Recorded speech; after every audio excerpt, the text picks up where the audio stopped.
And we are live.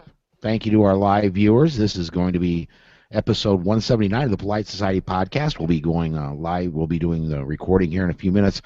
I want to say thank you to our advertisers, ABN Army Surplus, Concealment Solutions, Crusader Weaponry, New Jersey Second Amendment Society, and, of course, Firearm Safety Institute. They provide the bandwidth and pay the bills for the show so that we can keep bringing this to you for free. Really good show. How did that George Hill interview go? Pretty good. Cool. Talked about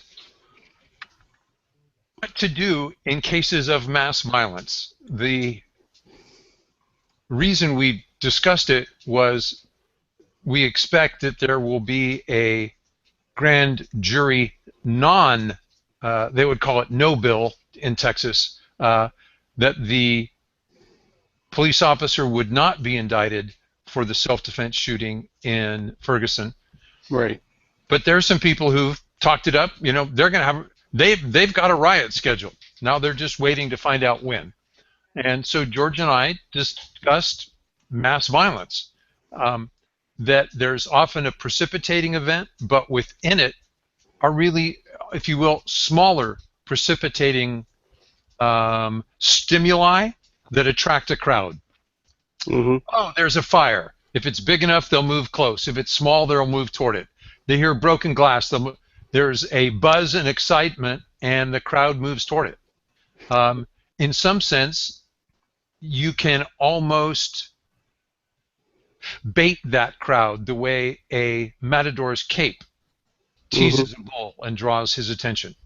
You know, we want them to come down here. Here, let's put some SWAT cops down at one end of a little bit. That'll pull the thugs that way.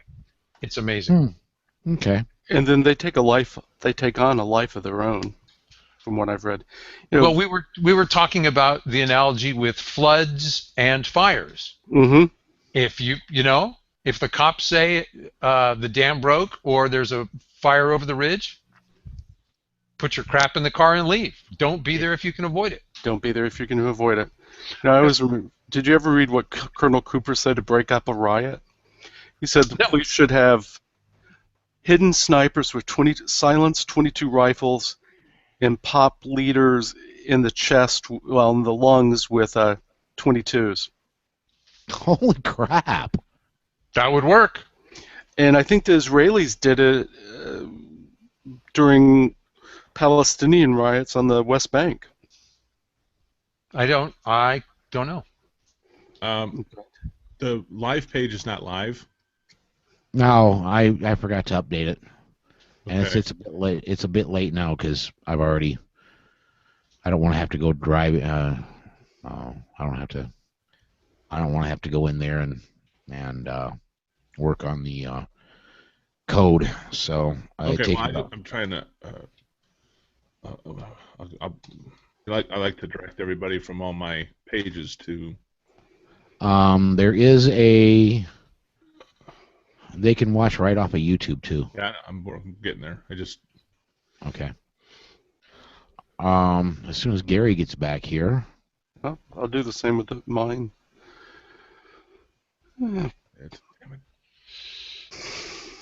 Where? Yeah. Okay. Did you post that on the Polite Society page, Paul? I can. Let me see here. Not the staff page, but the page. Yeah. I got. It's a different link. Just a minute. Yep. No. We didn't do a shout out to it yet. I got it. I'll do them all at the same time. And when you, I'm sitting there waiting for it. When you get it out, I'll. All right.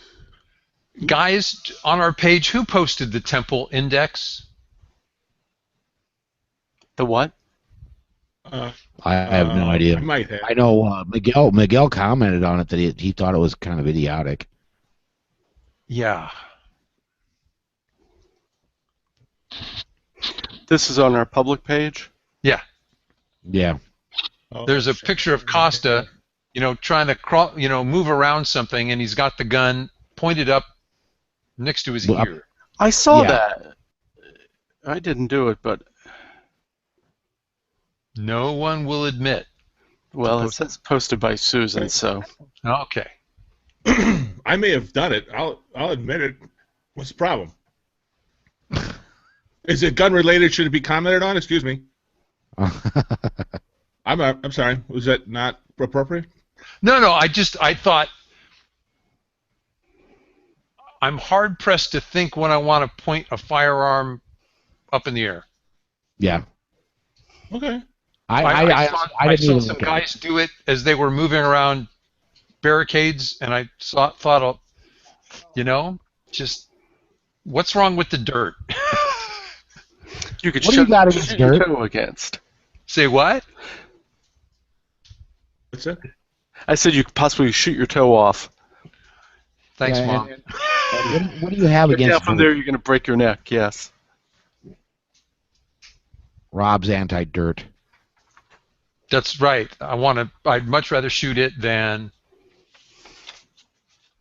All right, let's get. Well, I'm not going to wait. Let's skip over Gary's part. Let's just get this done. We ready to pop this open in? Yeah. Okay. When Gary comes back, we'll add him in. So Gary Doherty or Gary Harpster? Harpster. Okay. All right, here we go. Oh, his wife's gonna go get him. She'll smack him around a little bit. She would too.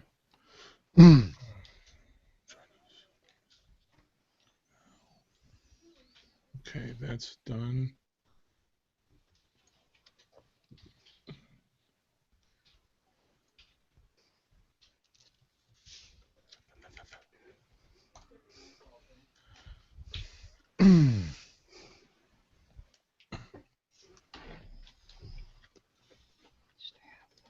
All right, I'm not going to be able to go. You're going to have to go on the wall. I'm not to run the floor.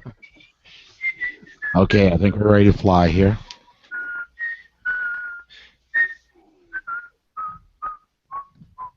Okay, here we go.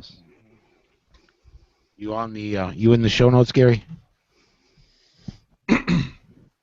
Am I in there? Yeah. Well, yeah. I've got you scripted into the open. Mm-hmm. Okay. All right. Do me first on the what's been going on the way. That way I can get up. All right. All right. Here we go. Coming back in 5. Hi, and welcome to Polite Society Podcast, recorded live on Sunday, October 26th, 2014. I'm Paul Lathrop. I'm Gary Doherty, and tonight's show we'll talk with George Hill about riots and what steps can be taken for personal security. I'm John Richardson, and we'll talk about the attack on the Canadian Parliament. I'm Rob Morse, and in one of our DGUs, we talk about a bad guy getting confronted by an armed citizen. Twice in one day. And I'm Gary Harpster, and we have a discussion about making your car ready for emergencies. So climb aboard.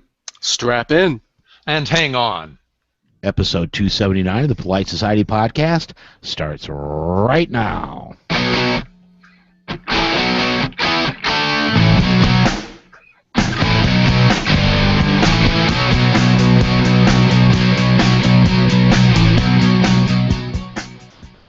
Hey, and welcome back. This is our personal news segment where we catch up on everything that's been going on with us since the last time we've been on the air. So first up then is today is Gary Harpster. Gary, man, what's been up with you since the last time you've been on? I actually have a couple pieces of exciting news, so there you go. First of all, we had our emergency and disaster preparedness class Wednesday night. How'd that go? Well, you normally plan that class for about 2 hours. Mm-hmm. We started at 7:30. Mm-hmm. At 1 o'clock in the morning, the whole class was still here. Wow. How many people were here? There was 5 different groups, and a lot of questions. And I mean, we covered. You got a format. You lay it out. You do your thing, and as questions pop up and pop up and pop up, you can kind of get a sense for how your class is going, whether or not they're real serious about it, or this is just their first time. They got a couple ad questions. We had a doctor team here, for example, a medical team from one of the local hospitals, and their questions were serious. and intense. And so everybody stayed through all of the discussions, and we ended up with a 5-hour class, and it was a phenomenal class. Loved it. Loved the folks that were in it, and went over really, really well. And then the second piece of exciting news, you all know that it's Sturgis's 75th anniversary next year. Does everybody know that? Rob? John? You guys got to get excited about Gary Doherty. This is the perfect opportunity. I'm just telling you. We got invited to participate in next year's Sturgis Rally. So we are going to be it's going to take a while because it's going to take most of the year to plan for this, but we're going to pack up ABN and take the entire store, or darn near the entire store, on the road to Sturgis for the 75th anniversary, August of next year. Those are my two big news pieces. Oh, that's Cool. very cool.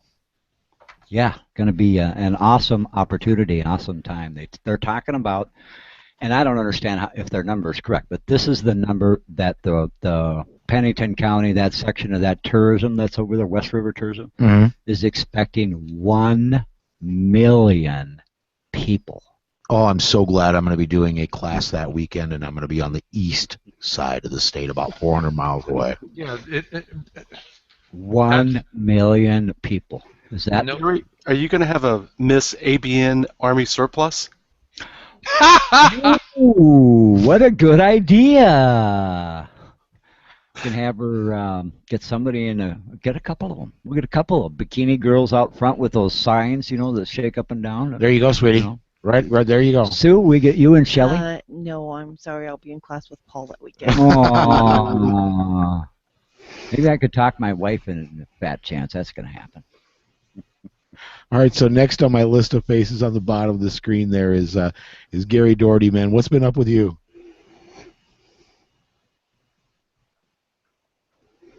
Gary, your mic is muted. Hello, Gary. Sorry. I've been shooting the new guns and just having a blast learning them and dealing with them. Excuse me.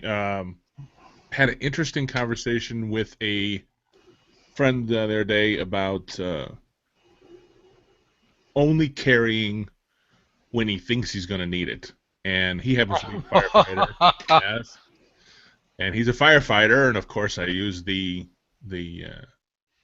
fireman's, fire extinguisher. I said, you don't fill the fire extinguisher when you think, when the fire starts. You don't fill the fire truck with water when you get a call for a fire. I said, you all the time.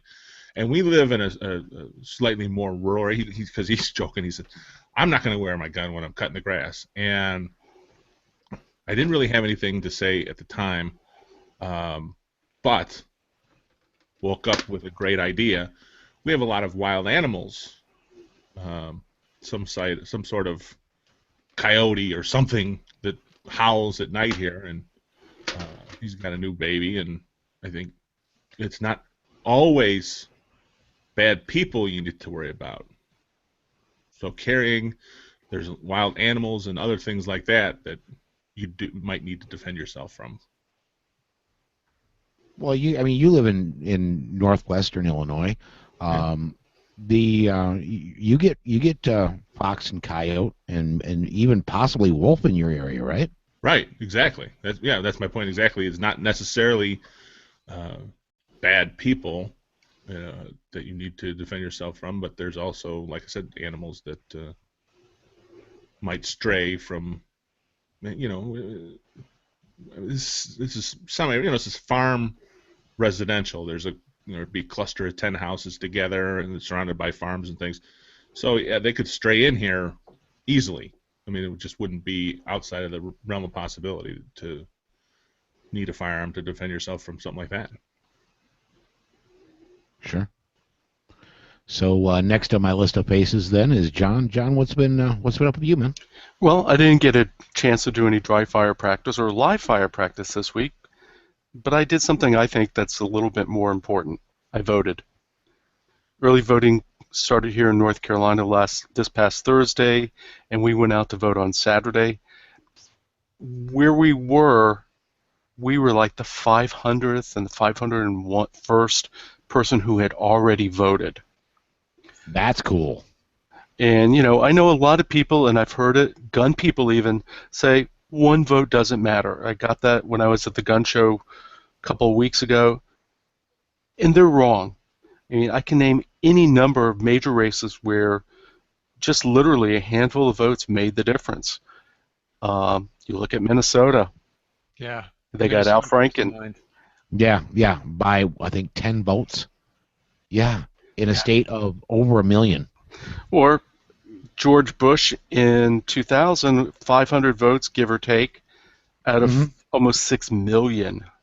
Yeah, and the amount of people you can fit more people on a 747 than changed the course of history on the first George Bush election. I think you're right. Yeah. John, can I amplify that? Go ahead. We think of California as being a blue state, strongly Democratic. If half of the registered Republicans in Los Angeles voted, the Republicans would sweep the state. Holy smokes. So the actual majority is the people who didn't go out and vote. Mm-hmm. Yeah. Wow. Well, Rob, you're next on my list of faces down there. What's been going on with you, man? I had a ton of fun shooting IDPA yesterday. I did okay, but it was just a hoot. I've been traveling, missed a couple matches. I want to tell you about the last stage.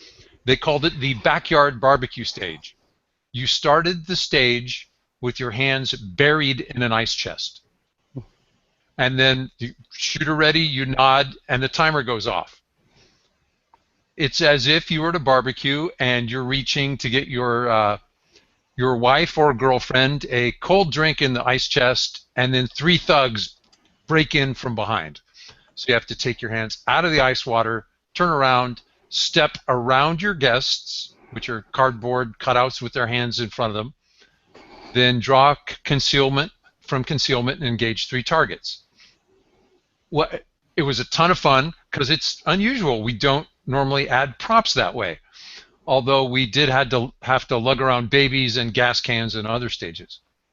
But I overheard a father whisper to his son. He goes, "I won't say a thing, but you have to explain to Mom that you shot the unarmed hostage." So basically in that stage, instead of getting cold feet, you had cold hands. It was over 80, so it was just, it was great, actually. Okay. The guy goes, "Are you ready?" I go, "How long can I stay here and cool off?" He goes, "Shooter ready." He didn't let me hog it. He goes, "Shooter ready, we got things to do." Do you remember our conversation earlier where we used the Kathy Jackson quote about what instruction was? Right. I called the local range and asked for instruction. And immediately the guy, he didn't recognize me till I explained who I was. He asked me if I wanted to rent time in their simulator. I explained, look, I want instruction to help me improve my presentation and make sure I'm safe. If you think the simulator is the best way to do that, then fine, we'll use it. If not, not. And I could just hear the light bulb go on in his head. I think a lot of people call him up because they want the simulator ride, but they don't really want instruction. Right, sure. So I've got an appointment with him for next week. Cool. I wish more people would do that. I wish more people would realize the value of real training. Well, I called Gary, but it was just a little bit of a drive. He was. I have California rates. Don't worry about it. I was having that conversation, like I said, with a friend of mine, and that also came up. People think that the 16 hours required for an Illinois concealed carry permit class is enough, is a lot of training. And I submit that it is very, very little training. It's a lot of information. We talk about cleaning and storage and the FOID card. There's an hour spent discussing the FOID card, which is just an extra license to to own and to buy and possess firearms and ammunition. We talk hours upon hours, and it's not a lot of training, and that's why I keep pressing that you need more. And we've had the conversation. I don't think the government should mandate more. I just would like to see more people interested in more, like you're talking about, Rob. Gary, at the end of that 16 hours, do you think you've had enough time to tell them, sort of separate from a lethal force encounter, do they know enough just to keep themselves legal? I would hope. Yeah, I give them at least that much information, yeah. Yeah, and maybe if they take that course again in a couple of years, more will sink in. Because even if you told them everything they need to know, how much will they absorb on first blush? Right. Well, we're firing 50 to 100 rounds of ammunition. It's just qualifying on paper. It's a little, can you handle the gun, rack the slide, do you know how to da-da-da. And then you can put 70% into a giant target. B-27. Well, if anybody's ever seen one, a B-27 is bigger than me, and I'm a big feller. So that's easy. Anybody can do that. But like personal protection outside the home is an NRA course. That's 500 rounds. Right. It's night and day difference between what kind of training one is and the other. So it's hard to get people interested. Sure. Well, hopefully we just converted one or two more. Hopefully, get training. Keep training. Please. Stay safe. Please. And then when you get the training, get more training. Yeah. It's that important. It really is. It's hard to, people just don't grasp it. But I'm going to say in their defense, and I really mean this honestly, only in normal human beings' defense, people get busy, and sadly, it slips off their radar as a priority. Yeah. Sadly. And that is sad because, when it's needed, it's needed. That's right, exactly. And it's not like a lot of other hobbies where you don't have a dangerous side effect if you goof. If you happen to be a woodworker in your garage with a fancy setup, or you're a canoeist who, spends every weekend canoeing in the summertime, those kind of hobbies generally don't have a bad side effect if you're not as good at them as you should be. Carrying a weapon around with you does. Yeah. Well, you're not... If you're a golfer and you get a little bit off your game, right, you lose a stroke or two. That's exactly it. Yep. You have to buy a round of beers at the deal, But yeah, handgun training can't get enough. Well, it's just like it's like those preparing type things. Most people, unlike me, when I buy a fire extinguisher, I buy two, and I use one to see how it works. When I bought my first pepper spray, I bought two. So I could use one, take it on the backyard, see how the safety works, see how the distance of the spray. Most people don't do those kind of things. They're I hope I have it when I need it, and I hope it works when I need it. But they're not prepared to use it. The techniques and the actual functionality of it. It's the same thing with firearms. Yeah, I know how to pull the trigger and make it go pop, but they don't really know how to use it. Yeah. Well, then the last one on the list of faces down there is me. So unfortunately, you have to look at my face, for those of you watching YouTube, while I do this. What's been up with me? We've had Susan and I had an eventful week. We first thing I want to bring up is I have a friend on Facebook. His name is Gary Doherty, and he sent me and I thought it was kind of humorous. He sent me a invite to like a page on Facebook. I love my 1911.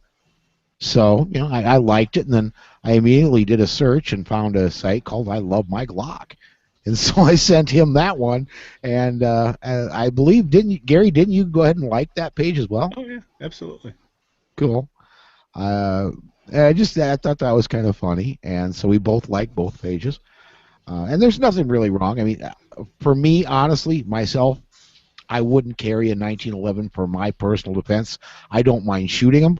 I think they're cool guns. Some of them are just absolutely beautiful guns, but I wouldn't carry one myself for personal defense. And then, not that I think that's somebody's wrong that does. But anyway, and then Thursday was a very eventful day. Wednesday, I had spent a lot of time driving, got late in the night, got parked about 65 miles north of where I live, and I was going to deliver about 50 miles from where I live, and got a text just as I'm getting ready to put the truck in gear. Susan had sent me a link to Argus 911. That's the local newspaper. They follow the scanner, and when something happens, they'll post to Twitter. And so Susan forwarded me a post from them that said, their Twitter feed that said that a Dodge Ram and another car had been in an accident at Cubby's parking lot, and it happened to be the one she worked at. And I'm thinking, wow, that's unusual, because she should be getting to work right about now. You got to be kidding me. So I called her up, and sure enough, somebody hit our pickup while she was in it, while she was backing in, and caused a good amount of damage, almost $2,000 worth of damage to the passenger side door of the pickup. And the kid, not only did he not have insurance, first of all, I'll let you jump in anytime you want to, sweetheart. But I get my understanding. He backs into you, pulls forward, and why don't you continue? Backs into me, pulls forward, gets out of his vehicle, asks if I'm okay, and I said, yes, I am. Are you okay? And he said, yes. And at this point in time, I notice his car is starting to roll back towards me because he forgot to put it in park and hits me again. Jeez. So then he said something to the effect of, do we have to call the police? Yes, asked, do we have to call the police? And I said, yes, we do. And he says, okay, let me call my mom.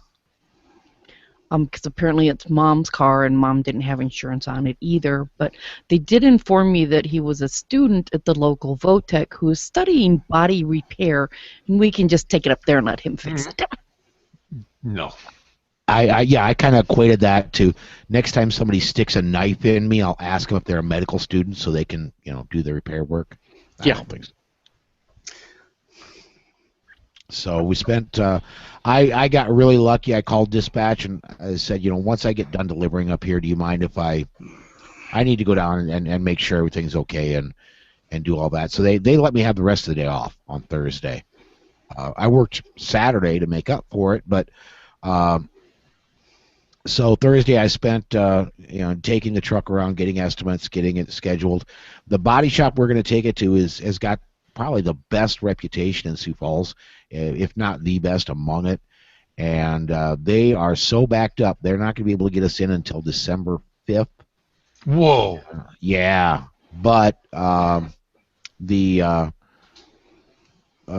good news is we found out we do not have coverage.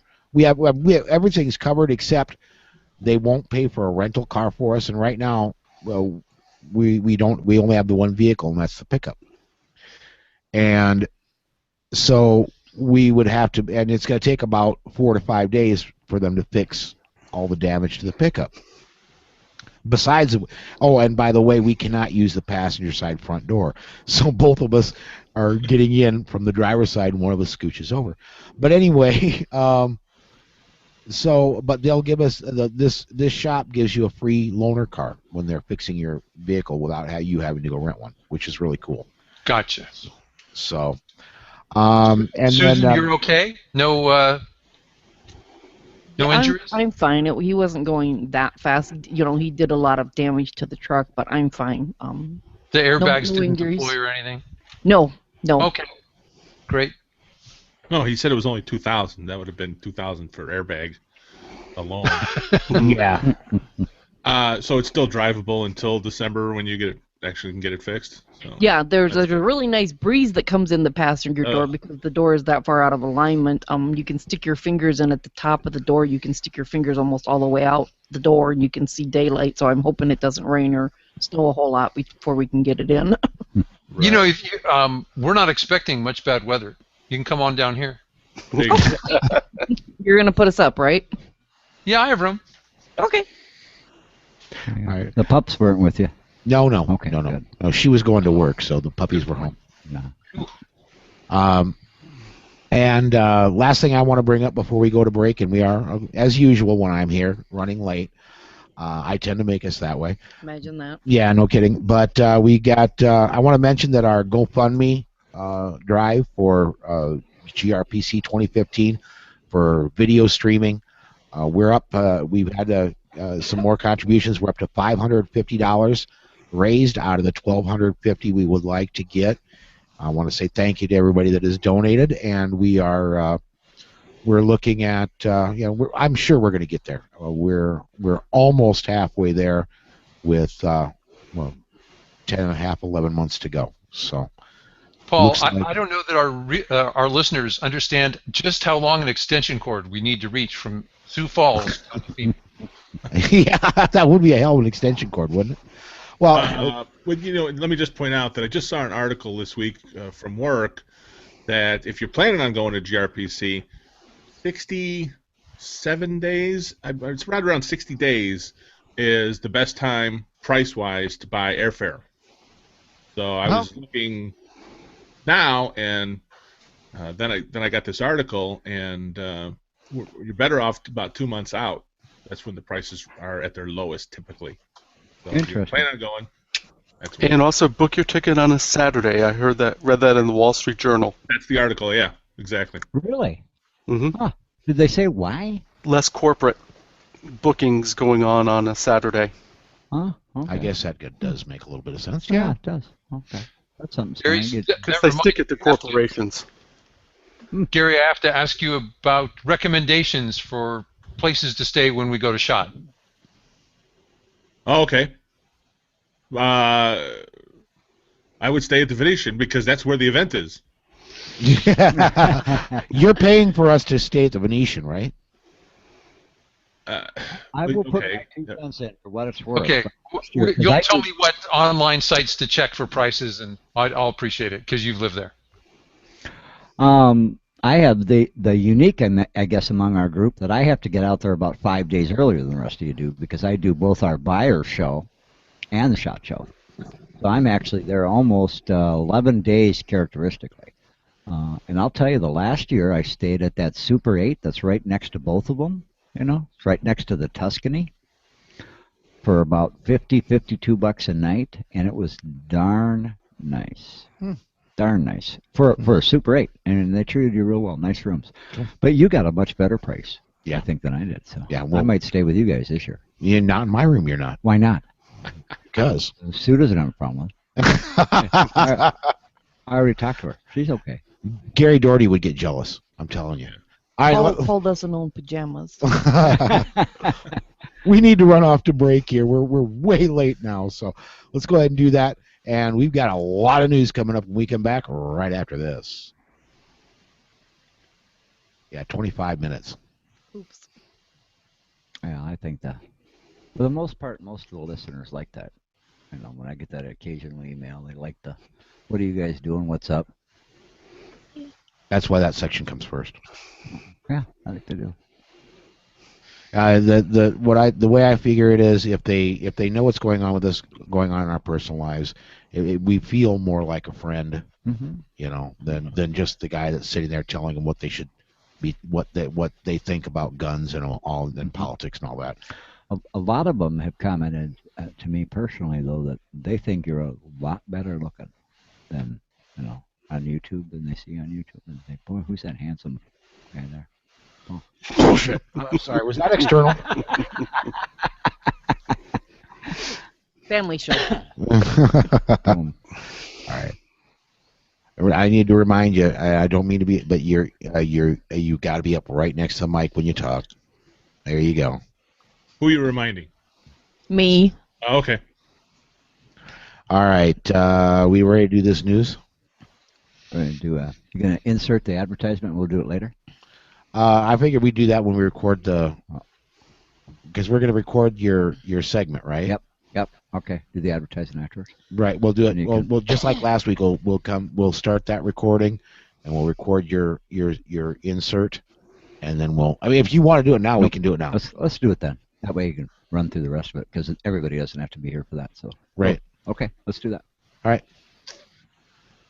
All right. I'll bring us in and then throw to you. Okay, that all right. works. Here we go. Coming back in 5. Hey, and welcome back to our news segment. We tried this once before, and let me try that again. Quick, give me an editor. Exactly. Hey, and welcome back. This is our news segment. We tried doing this way once before. We're going to try it once again. Joining us is my beautiful, lovely wife, Susan, and she actually does a really good job of reading, as opposed to me and some others who really don't. So what we're going to do in the interest of getting more opinions out there and a little less stumbling around, we're going to have her read the news, and then the rest of us will comment on it. So, Susan, you want to bring us in with the first story? Oh, where to start? This defensive gun news is so widely covered that we're putting it in the news section. The attack on the Canadian Parliament took place a few minutes before our last episode. In that attack, a Muslim terrorist attacked the Canadian War Memorial, where he shot a soldier who was part of the honor guard. The soldier was not armed and could not defend himself. The murderer then stole a limousine and drove to Parliament. The murderer was shot by Kevin Vickers. Vickers is the Parliament's sergeant-at-arms. The gunman threatened dozens of disarmed civilians. They were helpless to stop the murderer. Kevin Vickers was both armed and trained.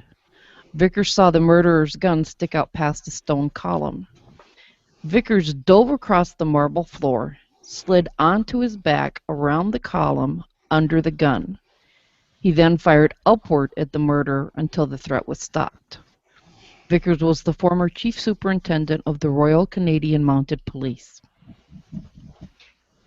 You know, and I hear he's a competitive shooter. Then this doesn't surprise me. I hear he's a competitive shooter and a darn fine one as well. If someone gave me that story, I'd say, nah, somebody choreographed that. That's a screenwriter that describes that. No, this is a guy that's nearly 60. Yeah. Rob, you and I are nearly 60. Yeah, but I shoot IDPA. Do you run and gun? No. Okay. I can barely run. I have a tough time too. I'm a trucker, man. Running is long in my past. Well, believe it or not, this came out 4 days ago, and I've already seen articles saying this is why we need more gun control. I don't understand why are we not saying more civilians need to be armed to stop this kind of stuff? Yeah, the guy went past 10 unarmed civilians. We had 10 chances to stop this nut. Right. Moreover, the soldiers who were at the War Memorial were unarmed. I mean, they had rifles. They had no ammunition nor magazines. And now I understand that there's a move to say, well, we'll have some soldiers guard the soldiers, but they're not going to be armed either. Oh, Yeah. Boy. And I read that, and I'm like, who thinks this stuff up?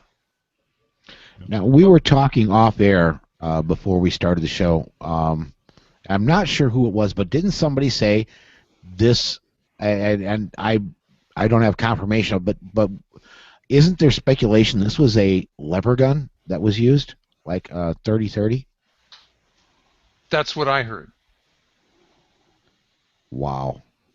So, well, those can be fired really fast, though. I mean, so I don't know. It just the whole thing. It's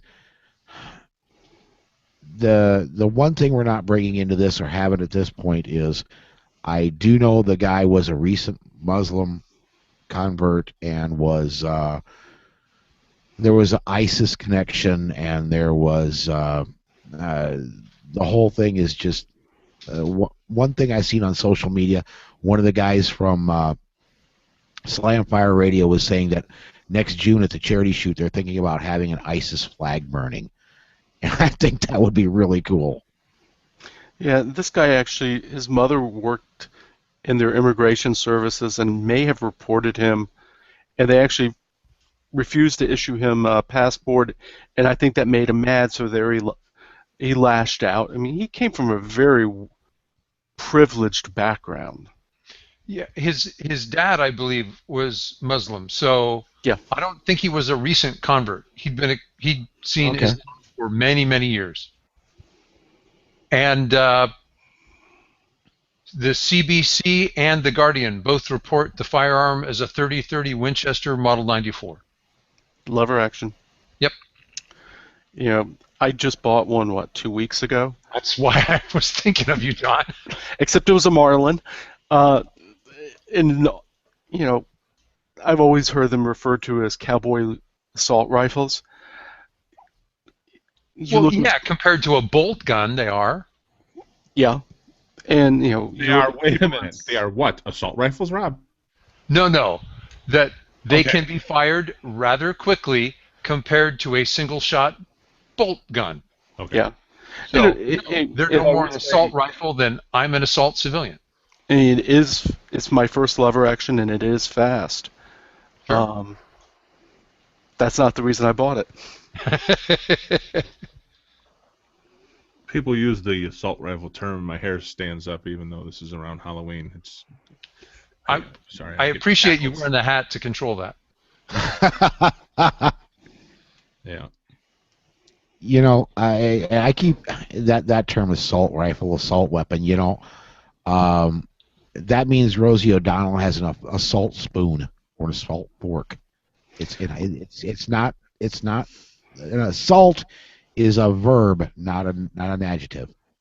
Well, you know, assault rifle describes a select fire action rifle. Assault weapon was made up by Josh Sugarman of the Violence Policy Center for the very purpose as to confuse gullible voters into thinking this guy has a machine gun when it isn't. You know, John, I've seen that in several articles. When was that determined that an assault weapon was select fire? How did those two terms come together as fact? As I understand it, Sugarman did it somewhere late 80s, 90, 91 at the latest. I don't know. You're talking about ARs now and Yeah. modern sporting rifles. My question is that a select fire rifle, what is a select fire? It's burst that or was automatic.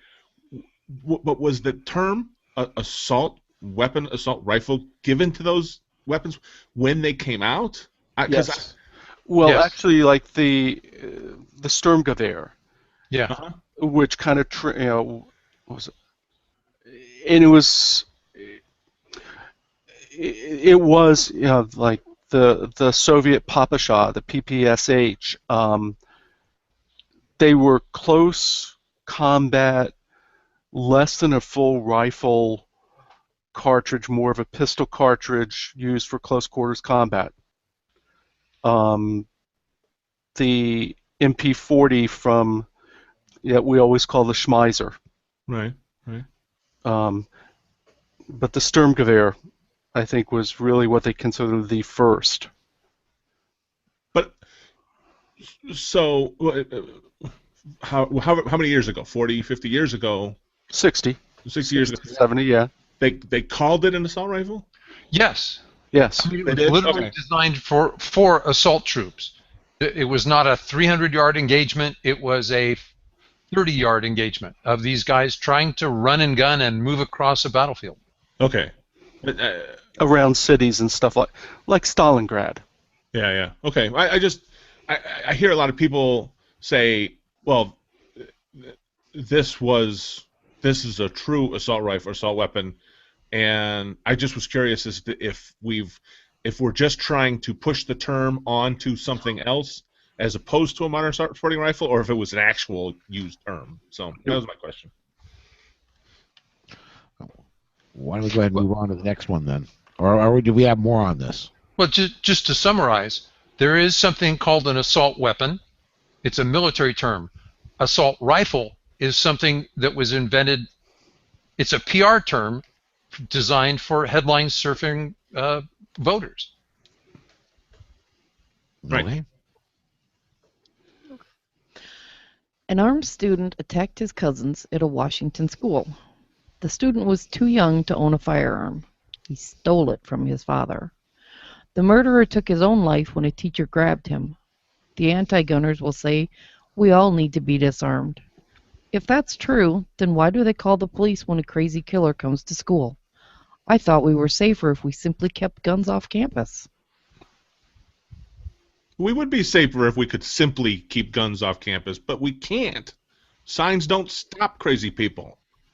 It's a gun-free zone. It's another failed gun-free zone. Thank God this teacher wasn't seriously injured, stopping the kid. But here's someone who's willing to step up to the plate and stop the threat. What is wrong? This person who would obviously be willing to take the training to carry a firearm. What's wrong with letting them? I don't understand. Yeah. And, we always talk about the students who do these mass shootings on school campuses as being disaffected and unpopular and bullied.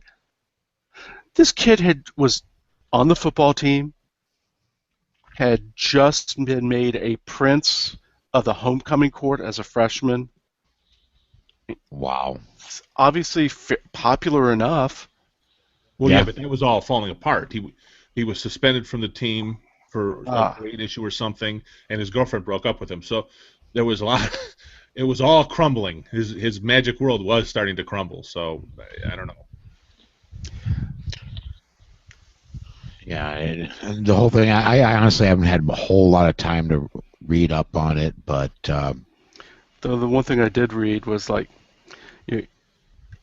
a conspiracy theorist couldn't have picked better timing. yes. Yeah. For the Washington initiatives. Is that For the what you Washington initiatives, exactly. And we do have an email coming up in the email segment that specifically addresses the shooting as well. Well, in fact, our very next news story. But before we get there, do you remember the article we commented on about the Washington, D.C. city councilman who wanted to disarm the police? Yeah. Mm-hmm. Yeah. Yeah. We do our best to bring you the news, but we missed this one. We had Miko Tempsky on with us for the midweek show. He reported on the competing initiatives in Washington state. The initiatives have left some of the anti-rights groups in a passion. Police in Bellevue, Washington are investigating a former Bellevue City Councilwoman after she stole campaign signs for Initiative 591. That's the initiative that would limit required background checks for gun owners, would require that all background checks meet national standards. It would also require that gun owners receive due process before their firearms are seized. Police submitted a report to the Bellevue City Attorney's Office for a third-degree theft charge against the former City Councilwoman, Margot Blacker. A man called Bellevue Police saying he watched a woman stealing campaign signs, and he provided the license plate for Margot Blacker's car and gave a physical description that matched Blacker. Now, does anybody know, has there been action on this other than there's a police file and it's been forwarded to the district attorney? I think I read about a summons date being issued. I did read a release from the Citizens Committee, and I'm trying to pull it up as we speak, where they said, we really don't want her to be prosecuted per se if she, paid for the damage, made a donation equivalent to the fine to the I-591 initiative. Oh, nice. I'm trying to think what else there was. Let's see if I can pull that up. John, while you're doing that, I read the article. This woman had some very liberal political views. She was president of the Historical Society before she became a councilwoman. She thought she knew how other people should live their lives. I think this messy democracy frustrates her. She decided other people's voice didn't need to be heard because she knew the outcome. She wanted to dictate the outcome. Yeah, I think you're absolutely right. I did find the story, and here's what Alan Gottlieb had to say. Quote, "We're asking the city attorney show some leniency towards Mrs. Blacker, but only on the condition that she publicly apologizes for action, promises not to do it again, and that she makes a contribution equal to or in excess of her I-594 donation to Livewire, a Bellevue-based domestic violence organization. While there is no excuse for stealing someone else's property, especially when it is done by a partisan for one campaign taking something from a competing campaign, there are appropriate punishments. We think an apology and a donation would be a far greater benefit than some court-ordered fine or other restitution."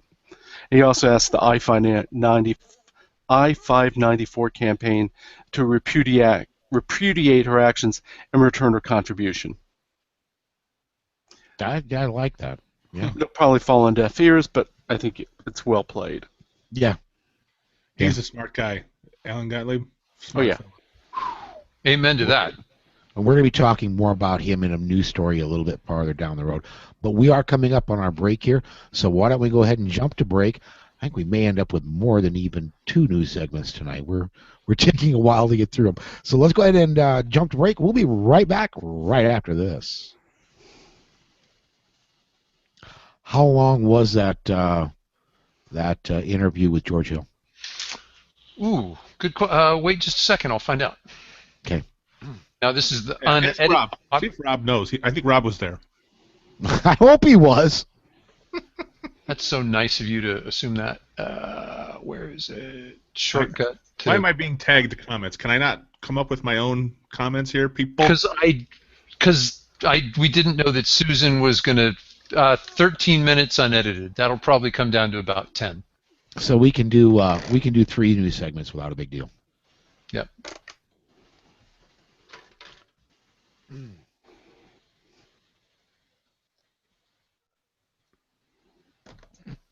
Just get it done now that we're not recording. So that there we go.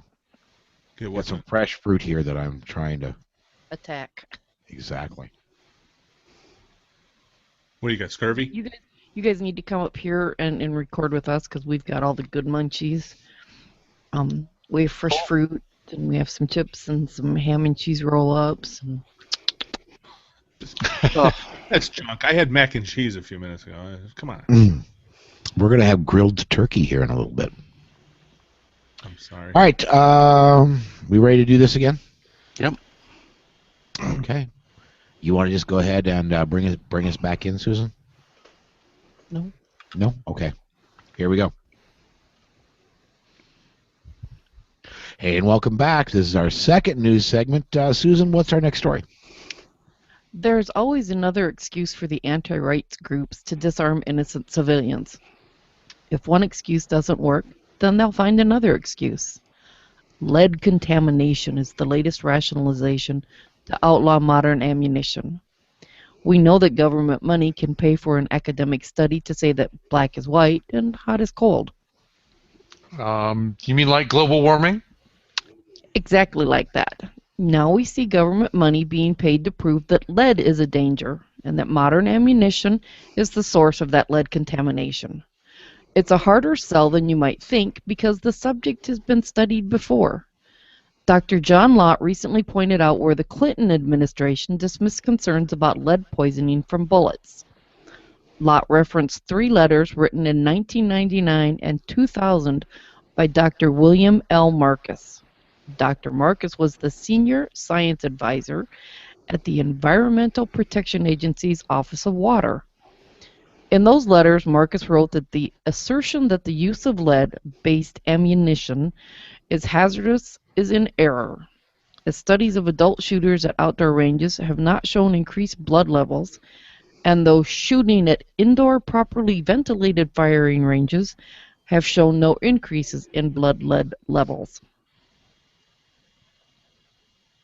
You know, I don't think the Sierra Club is going to go and quote Dr. Lott. They're going to keep selling propaganda to get more donations. No, yeah, and Bloomberg's flunkies will keep doing the same, yeah. Oh, and what is it? The American Bird Conservancy, there was another group that had sued the EPA over lead multiple times and was told to take a hike multiple times because EPA does not have the authority to regulate lead under I'm trying to think the law. They don't have the authority to regulate lead bullets or lead sinkers, lead bullets especially. Do you remember having Andrew Rothman on the show? Several times. Yes, he did some personal testing where he could measure variations in his own lead levels depending on the amount of industrial hygiene he followed. Now, he shoots often. He's an instructor.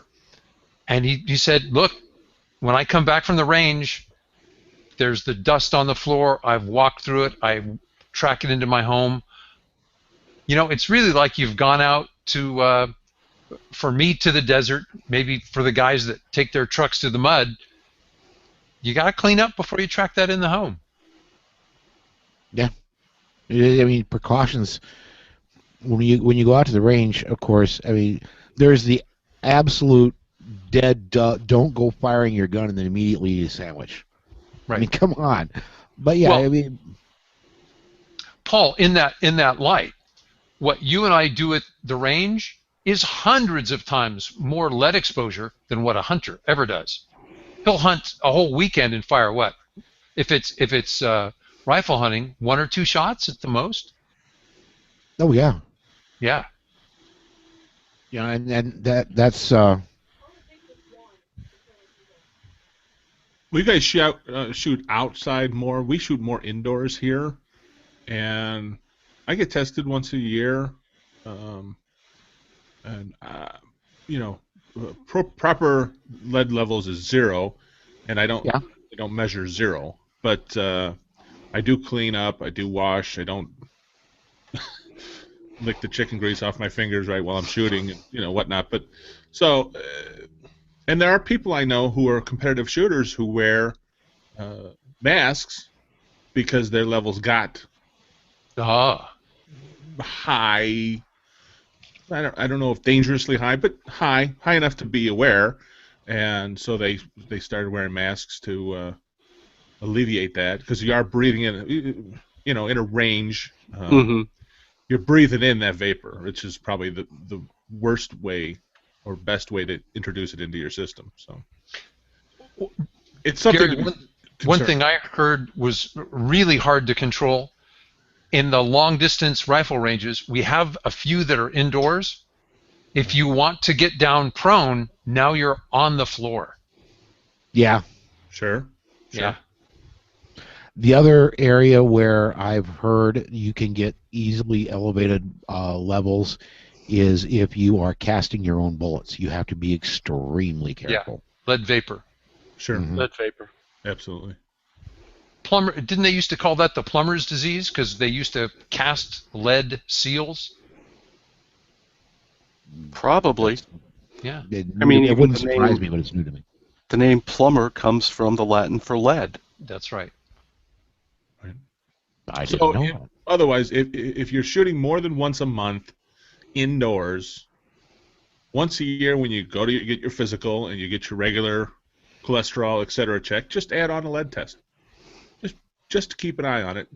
It's nothing to panic or freak out about, but it's a couple of bucks, and any lab can do it when they do the rest of your work.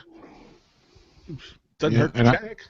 one thing I would like to know is in these studies where they're trying to outlaw lead in ammunition, I would like to see real world, not just in us, not just levels in us, but are they getting real world lead levels out of the wildlife, and is there a way to control for ammunition? Is there a way they can get lead levels out of wildlife that is in one area where there is hunting allowed versus in another area where it's not? I'm so glad you asked. Was it 10 days ago we reported on that, John? There was some guy who had to go around and scrape up eagle poop in various nests and test the lead levels. Oh, wow. Yeah, I go, what did you do today for fun, Dad? And they did it in areas where they were hunting versus non-hunting. They did it near areas near rivers where there was plenty of non-game food for the eagles, and in places far away from rivers where they thought the eagles might be prone to eat more kill. Wow. And It's not about hunting. right. Yeah. The National Shooting Sports Foundation has done a number of studies about this, or reports on it, where they've said that ground lead, as long as it's not ingested, is pretty much inert. Now, lead shot ingested by waterfowl is a different story, but that's about all. That's why you use non-toxic shot for duck hunting. They grind small shot like that in their crop to grind their food. Yep. Okay. I think we've kind of chewed that one up, guys. What do you think?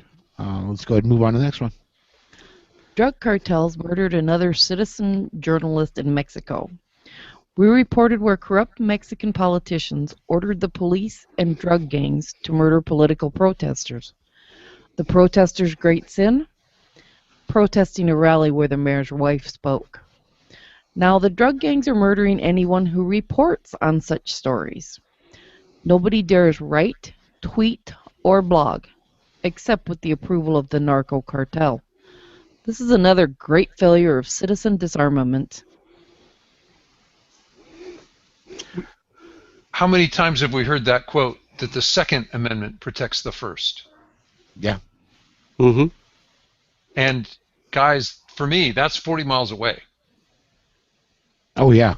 Now, I would just, again, you can own one, I believe, handgun of less than .32 caliber in Mexico if you're a citizen. Not if one of us were to move down there, we're out of luck. If you are a Mexican citizen, your family, I believe, is allowed to own one handgun, revolver of less than .32 caliber, and I believe Mexican law says you are allowed to have one non-semi-automatic rifle of .22 caliber. I don't even know about that. I know you're not allowed to have anything that isn't a caliber that they consider military caliber, 9mm 45. There is one gun store in Mexico City. Yep. For the entire country, and it's run by the Army. Mm-hmm. And the permitting process takes forever and a day. Right. So yeah, how's that working out? These drug gangs seem to have no problem getting guns at all. I think we can thank ATF for that. Guns in the United States if we banned them all. I'm sorry, say again, Gary? And they would have no problem getting guns if we banned them in the United States. Oh, yeah. They don't need us. No. They got their military. That's where a lot of them come from. Dude, they import thousands of tons of drugs every year. You think they can't get a couple pounds of guns and ammo? Whew. Right. Yeah. Well, and a lot of the weaponry they have comes from their military. So yeah, and let's face it, even in the United States, if you've got enough money and you don't care that much about laws, you can get anything you want. Yeah, the whole. Anyway, sorry. Let's go ahead. We got time for a few more in this segment. What's our next one? Sorry. The Ebola outbreak is in the news. Since the new political method is to never let a crisis go to waste, the Ebola outbreak is now our fault. You and I, and the NRA who opposed the Obama appointee for U.S. Surgeon General. Dr. Vivek Murthy headed up Doctors for Obama, and he helped get Obamacare passed. Here we have another community organizer who has come out against the right of armed self-defense. Of course the NRA opposed Dr. Murthy's appointment. Yet somehow the mainstream media forgets that the Senate Democrats had the votes to pass Murthy, but these senators opposed his appointment too. Well, that doesn't fit the narrative that the media would like to portray right now. That's why they forget that the Democrats could pass him, could endorse him anytime. But they don't want to do that just before an election. It's Harry Reid's fault. Fault? Fault. So you're thinking that, go for it, Harry. See how that one plays out. No, actually, I just as soon not have No, the Surgeon General's a figurehead. Yeah. But we just don't need another propagandist, anti-gun propagandist. Right. Doesn't the CDC stand for Center for Disease Control? Yes, Yep. it does. Okay, so that's what they should be doing, not the Surgeon General, who the entire time I was growing up just came out and said don't smoke. I mean, And it says take your blood pressure medication, right, Gary? oh jeez. And the Center for Disease Control should be the one, making sure we never got Ebola in this country. Yeah. Right. But they're Well, worried more about massages for rabbits. Oh, Yeah. The Swedish massages for rabbits. I'm going to see if I can wiggle my ears and get a Swedish massage. The acting Attorney General is actually an expert on infectious disease, but Obama doesn't want to appoint him. He might actually get passed. Wow. Well, let's go ahead and see what's next. I'm sorry. What did you Speaking say? of Ebola, I have a friend who trained in the military for chemical weapons attacks, and she said, well, she said it a week ago, but she said we'll know in 3 weeks if this is really an epidemic because that's the incubation period. So a couple more weeks, and we'll really know what's going on. Well, when did this guy down in Texas? It's been more than three weeks since he went into the hospital, right? When he was last, the gentleman that died, it's been more than 3 weeks since he was admitted to the hospital, and that was a lot. When he went into isolation in the hospital, that was supposed to. And honestly, I think it's been more than 3 weeks since he's died. I think you're right. So, we're not facing Stephen King's The Stand right now. I really believe this whole thing is overblown by quite a bit, but Slow news day? Yeah, could be. Washington, D.C. said it now has laws in place so a citizen can have a concealed carry license. Ha ha ha. Of course, you can't get one and you can't use one. Except for that, the D.C. City Council complied with the judge's order. The district requires that applicants have 18 hours of firearms training. They have no permitting process to qualify trainers. It also required a $435 fee for the instructors to apply. The district requires 2 hours of range time, but it's outlawed ranges in D.C. You could travel to Virginia to train, but they've outlawed carrying firearms on public transportation. Being a victim of violent crime is not considered a reasonable justification to receive a carry license. Having a stalker qualifies, but the licensing process is expected to take more than 90 days after you apply. There is no reciprocity with any other shall issue states. Alan Gurr has actually already petitioned the judge who wrote the original decision saying, this just doesn't pass what you said in your decision. And I think DC's response to that is expected shortly. But we already saw Chicago, Seventh Circuit Court of Appeals said the right to keep and bear arms includes the right to train, and you have to have ranges if you want to train. Yeah. I expect the city to keep getting beat down and beat down and beat down. I just wish it did. I just wish it wouldn't have to be. I full well expect them to go kicking and screaming, and I expect them to keep getting pounded and pounded and pounded. This is a civil right. This isn't an issue of how many liter gas cans you can buy at the filling station. We're talking about civil rights. If someone said you can't speak, if someone said this is bigotry based on race, judges would impose stiff fines and take over parts of DC government to ensure compliance. This is bigotry based on the right of self-defense. And I'm upset that the judge seems to think that time doesn't matter. Yeah, and in this case, quite literally, time can cost lives. It costs them every day in the district. Yep. Yep. Yeah, if I remember correctly, Kathy Lanier was the chief of police of the Metro Police Department going back as far as before the Heller decision in 2008. Yep. Well, why don't we do this? We're a little long on this segment again, so we're going to jump to break. We're going to have a third news segment, and we'll do that right after this. And right after I run up to take a bathroom break. I'll be right back, guys. Me too.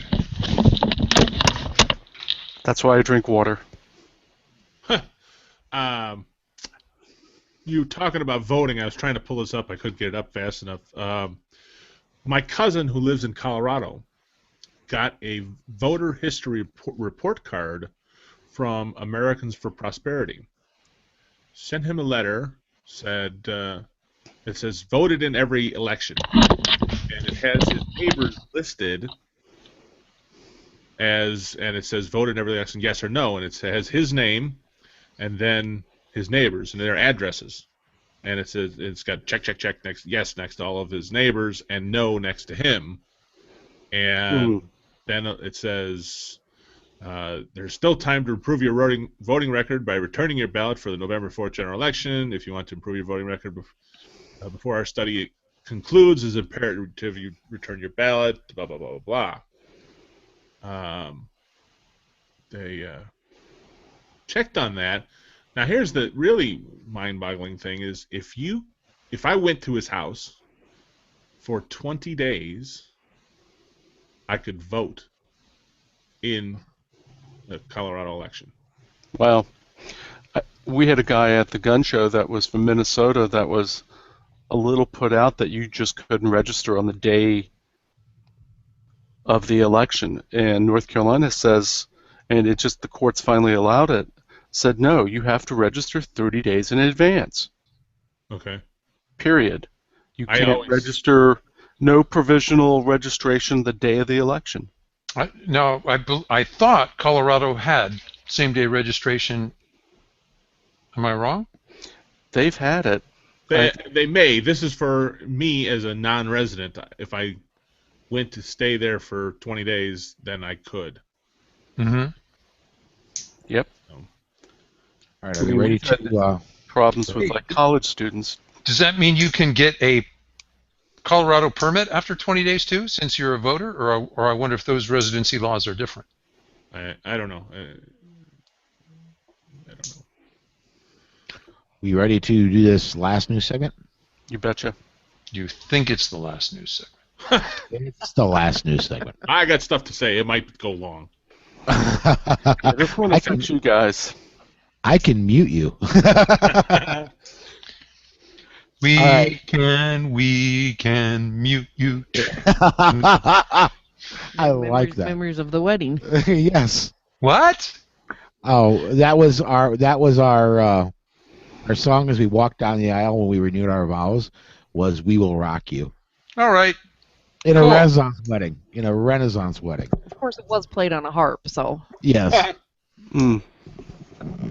All right, here we go. Back in 5. Hey, and welcome back to our third news segment. What's our next story, Susan? The Second Amendment Foundation filed a lawsuit in Illinois Federal District Court.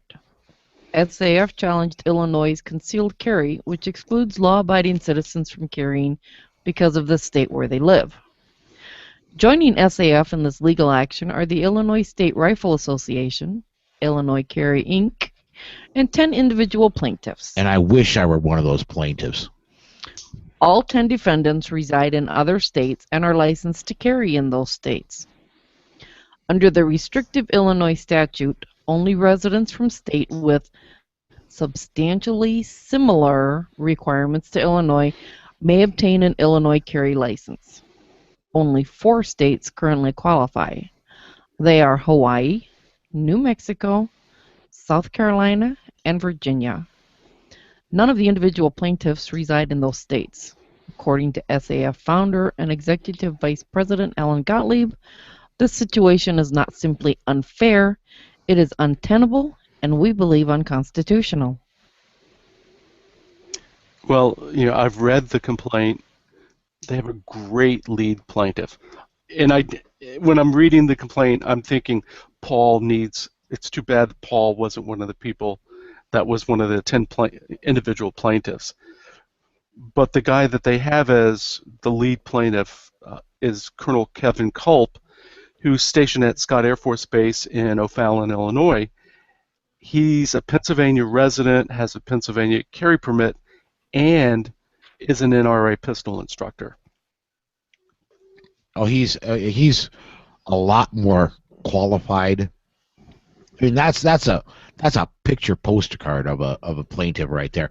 I don't have nearly those qualifications. I still would have loved to have been a plaintiff, but talk about somebody that should absolutely no question be concealed carry, be eligible for concealed carry permit. That's the guy right there. Well, I mean, you would have been. He's the lead plaintiff. There are a lot of other people very similar to you, but in your case, being that you travel to and through Illinois on a regular basis, Mm-hmm. you have been as qualified as any of the other 9. Well, he's stationed at the Air Force Base. He's probably not allowed to carry on base. No. So, and I know that my father-in-law worked on that base for probably 15 to 20 years. Uh-huh. So when I saw it, the first person I thought of was Paul, because he travels, like you said, to and through Illinois into areas that he is not familiar with. Mm-hmm. So he doesn't know the higher risk areas that he might be driving through. So I'm not trying to argue with you, John, but I'm saying Paul is a perfect candidate to be a lead plaintiff, because he is running through unfamiliar areas, whereas this colonel he's stationed at the base, so he's there on a regular basis. He has a tremendous amount of people that he's at least associates with, if not friends, who are going to go, don't go here, don't go to this area, that neighborhood's not great, whatever, those kind of things, where Paul's out there on his own. Okay? I think you're absolutely right, Gary. And as I understood, one of the reasons from what I can read between the lines, that they chose this Air Force colonel is that because he could be an instructor. Yeah, He would have met the basic qualifications to be an instructor for it. I appreciate that. I really do. I understand. I'm just saying that. This guy knows not to drive through East St. Louis, in other words. Well, and Sure. so does Paul, but he doesn't know that about everywhere he goes. Well, I don't always have the choice about not driving through East St. That's Louis. another factor. That's true. So. Gary and Paul, let me remind you of the gentleman in New Jersey who took a very similar case to the New Jersey Supreme Court. He was a property manager. He collected rents in very dangerous areas. The New Jersey State Supreme Court said, oh, get another job. If you think that job's dangerous, either hire your own personal security to shadow you, or quit that job. You have no right of self-defense. Yeah. Which is basically the attitude the Illinois is man, taking. that was in New York. Same in New York? The ATM repair person. There was a guy who fixed. That was New Jersey. Okay, New Jersey. Yeah, I mean. No, there are two. One guy worked on ATMs. This other guy was a property manager. Right. No, different guys. I understand, but two perfect examples. Yes. Where, like I said, Paul is another perfect example of someone who absolutely needs a permit. I mean, not only does he absolutely need it, him and I have tried to make it happen. So. Yep. Yeah. Well, and we discussed it with Illinois State Rifle Association. We were down there at SHOT Show, and I knew I couldn't say anything, but I knew this was kind of coming up. So I'm pleased that it has, and it's out now, and I'm really hoping that it has good effect. As the current regime in Illinois. You know, you have to be a resident of South Carolina, New Mexico, Virginia, or Hawaii. If you think about it, somebody from Hawaii has a better chance of getting an Illinois permit than a Hawaii permit. Right. You're right. Yeah. It's sad, but it's true. I wonder, could they get an Illinois permit and have it? Does Hawaii have reciprocity with Illinois? I have no idea. No. Well, the answer is no. But okay. Once again, I mean, we need national reciprocity for people like Paul, people like Shanine Allen. The whole thing is silly. And we've got, I've been tagged in Facebook. There's this thing going around where they've got a thing where they started a petition where truck drivers should be able to have reciprocity, and I've looked at it. If it happened, cool, but I don't want it to be for truck drivers. I want it to be for every United States citizen. It doesn't matter. Do I drive a truck for a living? Yes, I drive a truck for a living. Do I go into bad places? Yes, I go into bad places. Do I think because I'm a truck driver that my permit ought to be accepted here? I think my permit ought to be accepted here, and here, not because I'm a truck driver, but because I got it. I think I think everybody's permit. If you got a permit, it ought to be valid in Chicago, East St. Louis, Washington D.C., downtown Honolulu, anywhere in the United States, and not because you're a truck driver, but because you're a citizen. That's what I believe. And for those of you, and I know there are people listening that will say, well, could you at least support it? Yeah, go ahead, and I'm tagged in a bunch of them. Just if you look up me on Facebook, if you want to support it, cool. But I would rather than truck drivers, I would rather see all citizens of the United States be able to carry wherever they're at, that all states recognize all their states' permits just because they're permits. And then just like your driver's license, if I can drive in South Dakota, I can drive anywhere.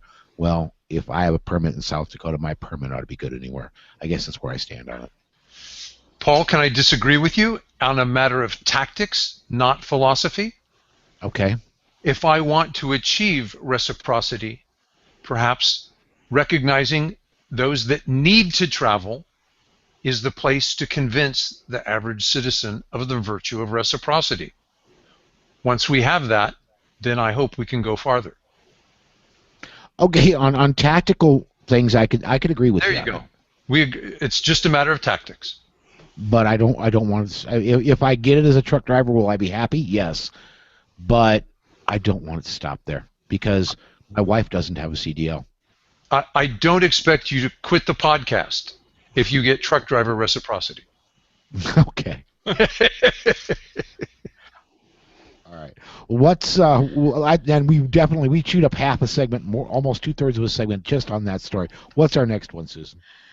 Yesterday, the Corvallis Human Services Committee in Corvallis, Oregon, voted to bring a ban on loaded firearms to the full city council. Was this decision based on any actual incidents of violence or accidents involving openly carried firearms on public property? Was this the result of a long, reasoned debate that identified a real issue or problem? Nope. This was a result of one member of the committee, Penny York, getting in touch with her feelings. As the Corvallis Gazette-Times reported, York admitted her decision is colored by my feelings, described her experience of knowing 4 people who committed suicide and 1 who was in a hunting incident. What this has to do with lawful open carry is a mystery. But then, when dealing with anti-rights gun grabbers, logic and reason take a vacation. So the rights of the people of Corvallis and anyone who visits are going to be trampled because of Councilor York's feelings. Not because of any facts, not because of any real problem. The council is scheduled to take this up at 6:30 p.m. November 3rd. Oregon firearms owners should fill the room. Oh yeah, if you could, and we'll have a link in the show notes. If you're in Oregon and can get there on November 3rd, which is the day, by the way, before Election Day, yeah, you need to be there. And as far as this lady's feelings, you know what? I've been around firearms my whole life. I know people that have committed suicide. And the first dispatcher that I ever had when I drove truck, I went to his funeral just before I started the podcast. The reason I went to his funeral is because he died in a hunting accident. I haven't changed my viewpoint. I am a realist. I'm not. We're not going to stop suicides. We're not going to stop hunting accidents. Bad things happen to good people. But if you disarm us, a lot more bad things will happen to good people because bad people get stronger. Over 2,000 times a day, firearms are used in self-defense. Yep. Take that away. Let's go ahead and hustle off to this last story here. Then we got a few gun quotes. Okay. There have been continued protests in Ferguson, Missouri. That might have a little something to do with the open carry walk that took place yesterday in St. Louis. 30 to 50 citizens carried their firearms through St. Louis from the city garden to the Gateway Arch. The walk received some news coverage, but I noticed that the news gave equal coverage to the anti-gun St. Louis mayor. I can't tell who won that battle for hearts and minds. Well, at least we got some coverage. Yeah. I'm ambivalent about open carry as a means of convincing the public to normalize carry. Yeah. And honestly, open carry. I open carry right now. I'm open carrying. Sure. When I'm on the road, I conceal carry. But I think open carry as a demonstration, I guess it can be effective. I've done one open carry walk myself. I know Rachel thinks it's a good thing. I wish she were here to comment on it this time. I wish she had some evidence that it's effective. Because I'm waiting to be convinced. I'm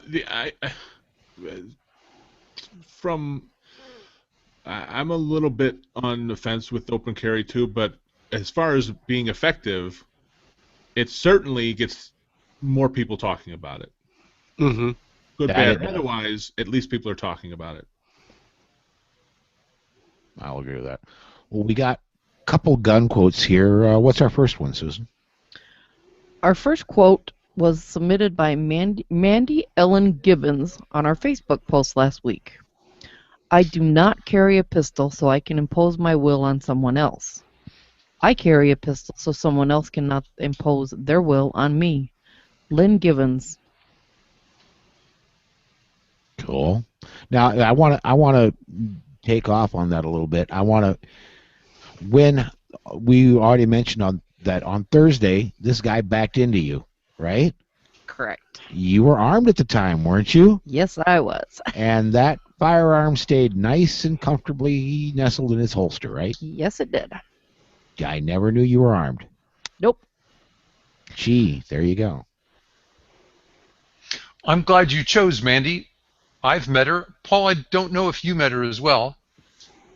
I don't recall. She was at the NRA convention, so Mandy, No. thank you for sending it in. And actually, I've actually trained with Lynn Givens. She is really good. I'm really hoping to get down to Range Master sometime in the Rangemaster. future. Yeah. So what's our next one then, Susan? The next gun quote isn't attributable to anyone. However, Jason Phillip nailed it when he posted, "There are better ways to meet people than the shooting sports, but there aren't any ways to meet better people."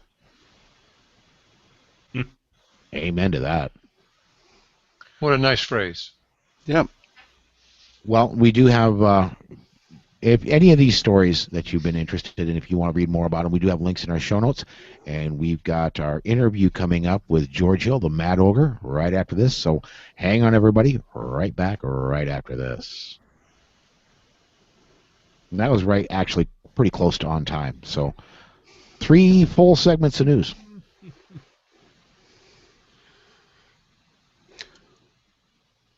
Will Susan be reading the DGUs or will we? Yeah, doesn't matter to me. Go ahead and discuss that part. I thought you might be getting a little We're just trying to get me through the tired news asking. first. Do you want to read them? I don't. You know what? I feel we're getting a whole lot more out of it with her reading because then we all jump in and give our opinions. What do you think, guys? Yeah, let's do it. Okay. Okay. Did we read? Susan, feel free to ad-lib on this first one because I don't think we got it rewrote. You did kinda. Okay. And we'll in the discussion we'll make sure that if it isn't clear, we'll make sure it is. What's the section with the riots have triggering events? Yeah, under the interviews. Do I need to read that? Do No. riots have triggering events? No. That's an interview that's already taken place. Okay. Oh, there were questions for the interview. Okay, I understand. Thanks for bringing that up, Gary. I was a little confused there, too. Segment 4, DGU. Yep. The goose. De Goose. The goose. That's De Guzman. I think I met him. Wasn't that a picture? Yeah. Oh. I have a friend who's on the Texas border again as a undocumented journalist. Hey, Black Deer Hunter just commented on the YouTube channel that he's here watching us. Very cool. Thanks, We man. actually have a story from the Texas border. That's where Del Rio is. Yep. All right, are we ready to do this? Yes. Yes. Okay, here we go. And welcome back to the DGU segment of the show. Susan, what's our first one? In what is becoming a trend for us, we have another burglar with a knife being trumped by a resident with a firearm. This one comes from Butler County, Ohio, where Justin Kugler, 15, was sick and home alone. His dog started barking, and Justin looked out but didn't see anyone. He then armed himself and looked down the staircase to see if anyone was downstairs. Just then, Michael Roberts, who was armed with a knife, broke in the front door. Kugler told him to leave or he'd shoot. Roberts was apprehended by police soon after he left the Kugler house. Roberts had escaped earlier that morning from a police cruiser after being arrested for another burglary. In that burglary, Roberts was held at gunpoint by the owner until police arrived. Justin's dad, Jarrett, had this to say: "Guns have always been an important thing in our family, and he knew what to do when a problem came up. As to Justin, he's just glad he could stop Roberts before he broke into anyone else's home." So the bad guy here was 2 times. It was a 2-for-1 special. There you go. Two times in one day was confronted by an armed person inside a home. Oh, man, that guy's got some terrible luck. You know, I don't believe the story. We've been told that people never use firearms for self-defense. That's just made up. Yeah, and hearing twice and they made it wow. up twice in one day, and the cops were involved. Oh my gosh.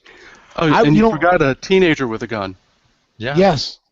Yes. And I wouldn't want to be the officer who put this guy in the.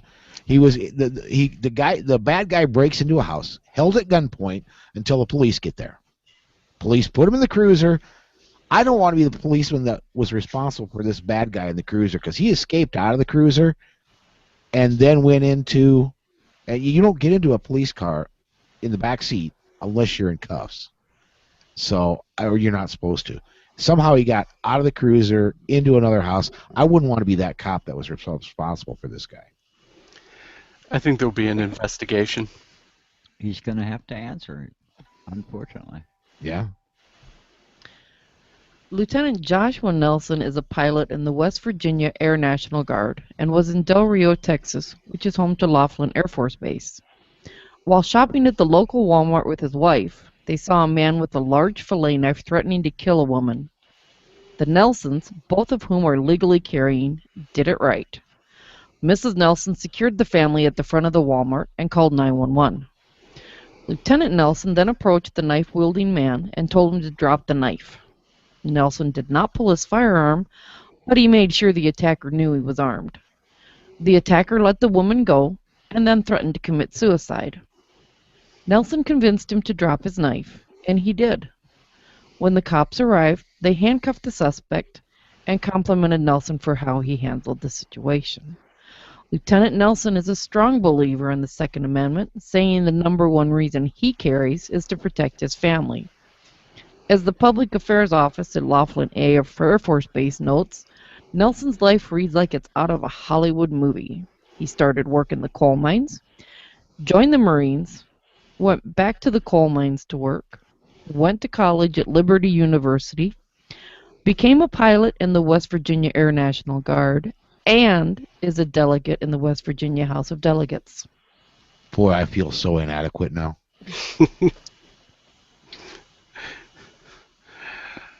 Well, you know, it's just make a plan. Personal defense is not something you can wing. So, No. obviously he had discussed it with his family. They knew what they were going to do.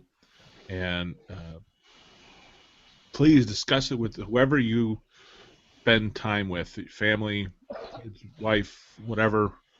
You know, he happened to be there with his wife, but if it had just been him and his kid, I'm sure he had a plan for dealing with that also. So please have these conversations with your loved ones, the people that you spend time with. And I read the story a few times in a couple different places, and Lieutenant Nelson, he credited his training, both as an officer and as a Marine, for giving him so he didn't get excited in a situation, that he kept his head, and that I guess he used his command voice with this guy who was holding the knife on what turned out to be his mother. Wow. He was threatening to kill for him. I kid you not. I think the guy was basically looking to commit suicide by cop. Yeah. And the lieutenant talked him down. Yep. Victor Peters of Lady Lake, Florida, had to protect himself against an intruder on Wednesday night. The intruder broke a window on his porch, trashed the porch, and then started towards Peters. That's when Peters felt he had no option but to shoot the 500-pound black bear. The bear, it seems, had hit the house that day looking for dog food.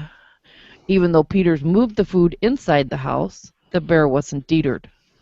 Florida Fish and Wildlife officers are investigating the incident. Wow. That's a big bear. Yeah, it is. Yeah, it is. I wonder what he hit the bear with. I mean, I wonder what the cartridge was. I have no idea. I do know that Peters had been a park ranger and wildlife resources officer in the past. He looks to be retired now, and he's living in the neighborhood of retirees down in Florida. Yeah, and let's make sure people are aware. A 500-pound black bear. This is not up in the Canadian Maritimes. This is not in Montana. This is not in Wyoming. This is in Florida, folks. You know, we just made an earlier DGU story where a guy had really bad luck in breaking into 2 homes where there were firearms owners. Mm-hmm. This 500-pound black bear just chose the wrong house. Yes, he did. You broke in on a former park ranger. No! This isn't going to end well. Well, it says he was looking for dog food, but it sounds like the bear had been there before. He had been there before. Okay. He hit the day before, and this guy had called wildlife, and they said, just make sure it's all inside. He did that. The bear didn't know it was inside. The bear could probably still smell. Yeah. He just kind of like, I'm coming in. And you're going to say no? And this guy yelled at him, go away, stop. Apparently the bear didn't understand English. I'm sure he used the same command voice that the lieutenant used earlier. Yeah. Work on the bear. And I don't think bear spray is pretty commonly sold in Florida. No. No. Kenneth and Judy Bird and their 19-year-old granddaughter were the victims of a violent home invasion in Lumberton, North Carolina late Monday night. After beating the Birds severely, the home intruders forced the 3 into a back room where they attempted to rape the granddaughter. It was then that Mr. Bird was able to secure a firearm and trade fire with the home intruders, who then fled in Mr. Bird's Cadillac. Jamie Lee Faison, 20, was found dead in the car when it was recovered 6 miles away. Jamar Hawkins, 17, and Brandon Stevens, 28, are being held in jail on $1 million bond each after being released from the hospital. They face multiple charges, including attempted murder, and both have prior felony convictions. Mr. Bird, though suffering 8 gunshot wounds in the home invasion, is in stable condition in the hospital and is recovering. It is thought that the robbers were after cash and prescription drugs. Hit 8 times, and yet he was still in the fight. Yeah. They said they thought maybe he'd been shot once in the head because he was beaten so badly. Wow. And one thing I'd like to point out here, and I don't know North Carolina law, but Jamar Hawkins, 17, normally what I'm glad is that they're prosecuting this kid as an adult, because I can only speak of what I know from South Dakota. If this kid were being prosecuted as a juvenile, his name wouldn't be there. Right. And so I believe he's being charged as an adult, and if so, Oh, yeah. I am grateful that he is. Oh, yeah. He's going to be charged as an adult. He's already a prior felon. One of the charges was, probation violation. I mean, can you imagine being 17 and you're already a convicted felon? Wow. And the list of charges against both these two guys, who were both shot, by the way, is as long as your arm. Yeah. The birds themselves, Mr. Bird was 67, Mrs. Bird was 65. Jeez. And they're both in so-so health, which is why they knew they were in so-so health, so they said, oh, they have drugs. Right. Yeah. Yeah. And again, 67 years old, hit 8 times and stayed in the fight. Mm-hmm. Wow, that's intestinal fortitude. Well, Yep. some young guys decided to pick on an old couple, steal their drugs, and rape their granddaughter. You know, I hope the prosecutor does not accept a plea deal. Oh yeah, me too. I don't think they will. From everything I've read, I mean, Robeson County is kind of a weird place in the sense that you have whites, blacks, Hispanics, and Lumbee Indians. It's traditionally the traditional home of the Lumbee Indians. And it's been known as a fairly violent place. I mean, people shoot at highway patrolmen. Whoa! You mean Yeah. like when the guy's handing out a ticket, he gets a drive-by? Sometimes, Whoa! or it has in the past. So, Well, my takeaway from this story is it sounds to me like it was fortunate they were forced into the room where they kept their firearm. I hope everybody who's listening and everybody we know, pants on, gun on, always be carrying. Okay, check. Where is it? Mine's under my right elbow on my hip. Mine's under my right elbow on my hip. I don't have pants on, so mine's right here. You thought Frank Fiamingo was coming on the show, didn't you? All right. Well, on that note, folks, we do have links to each of our news and DGU articles at PoliteSocietyPodcast.com. If you'd like to share them with a friend, we're going to jump off to break, and we'll be back with email right after this. Don't ask if you don't want to know.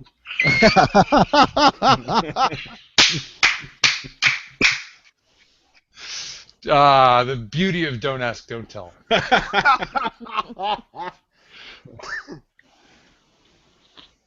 Don't ask me if I'm wearing pants, Paul. Okay.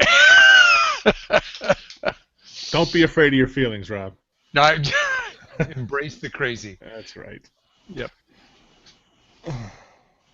All right. Email. John, John, Rob, are we doing blog posts? Skip mine. We already covered it as a news article. Yeah, you could. I think we've had long enough. All I was going to do is talk about voting, and I already talked about that in the intro. Okay. Hey, John, just because I appreciate you talking about that, I just wrote an article for Clash Daily about voting, encouraging, same article. You have no excuse. You think you have no reason to vote? So. Yeah. Before we go back live, we've had several YouTube comments. Mr. Fat says, "Hello, my friends of this great podcast. Rob, Hey, when are you coming to Houston so I can take you shooting?" Yes. I don't know when. I have to work on that. Black Deer Hunter says, "Susan, this sounds like the war on women. They're making you do everything." I know, right? I'm sorry, those were the two we had. So. Okay. Oh, wait. One more just popped in. That's so wrong, Rob. That was Black Deer Hunter said that. And what's wrong is I have to take my glasses off to read off this phone. Holy crap. Time to get bifocals, dear. Trifocals, man. Hey, I can. Oh, here we go. We also have a Q&A. Oh, who is this? Simon says, Train says, "No pants. I didn't know it was going to be that kind of a party." Oh, you never know what kind of a party we're going to have here on Sunday afternoons. I'm telling you, man. Oh, wow. Yeah, just one little episode of No Pants, and look what happens. One little episode. This isn't the first. Oh, Probably won't be the last. stop. Just don't dig any deeper. All On the other right. hand, I should look for a kilt for SHOT Show. I've been looking for one. You know, I could bring mine. I really 511 could. makes a tactical kilt. I should get a I wonder there's like a cop shop. I wonder if they have a tactical kilt. Check with them. If not, you can order them from 511. They're Tacticals, and Paul will be getting one before we go up to the Canadian Podcaster Charity Shoot. But they only run them on limited runs. So if they're not, I mean, they Trust only... me, I've been saving for a while. I've got enough. If they offer it, it's yours. All right, we ready to do it? Let's do the I'll email. be the one wearing the pants in the family that day, buddy.